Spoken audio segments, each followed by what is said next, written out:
Hey guys, welcome to another edition of Nanny Stories Saturdays. I am, of course, Nanny Joanne.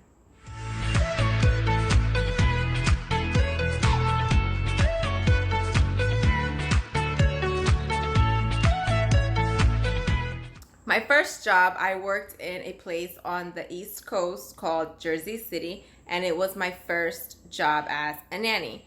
I was responsible for three children, three girls. Two of them were twins, and one of them was a 4-year-old. Now, being that it was three kids, the parents wanted me to have a helper, so I had an assistant. So on this particular day, it was me, my assistant, and the two kids, while the other one was in school. The assistant and I, my nanny helper, we became really good friends. And of course, as any other job, we would laugh, we would tell jokes while simultaneously doing our job.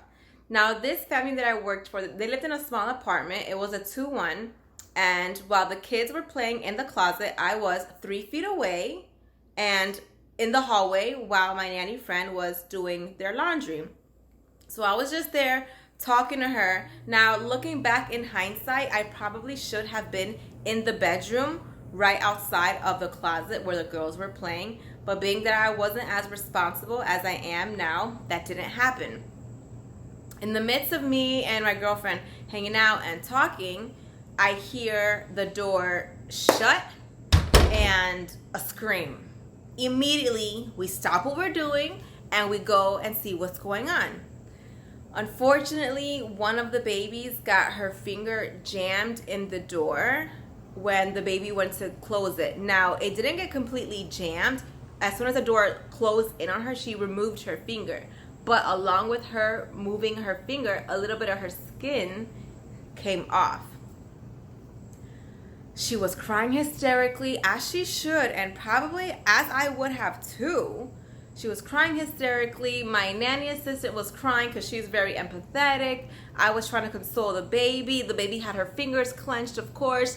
So I did what I could do at the moment, which I just consoled the baby. I held her. I assessed the situation. The finger wasn't broken. It wasn't like there wasn't any blood shooting out. It was just a piece of her skin that had came off. Similar to when kids fall and they go like this and it rubs on their skin, like right here. It was one of those situations. Was it ideal? Absolutely not. That day I had to leave work early, so the Joanne back then didn't tell the parents what had happened. I completely left it on my assistant. So I get a text message, 10 minutes down the road, and she's like, "What happened to so-and-so? It looks really bad."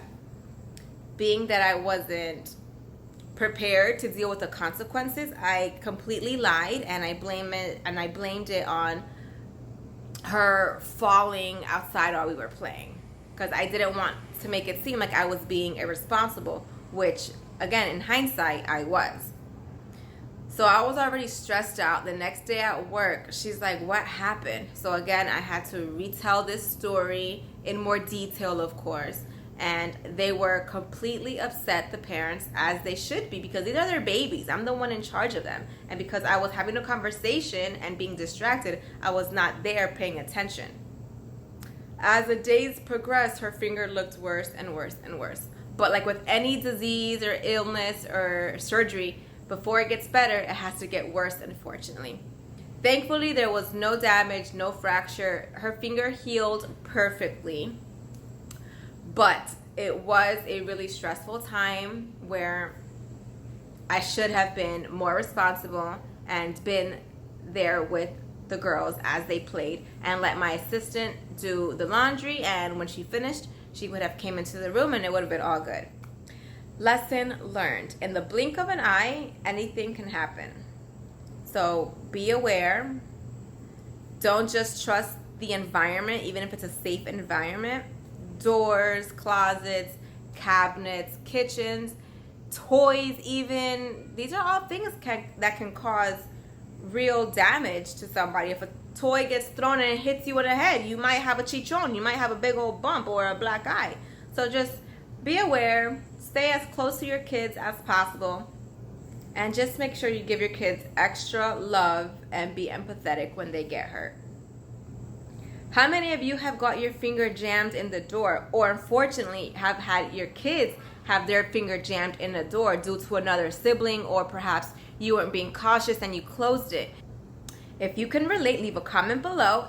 And don't forget to give this video a thumbs up if you like these new additions on my channel, Nanny Story Saturdays. And I'll see you guys all next week with more.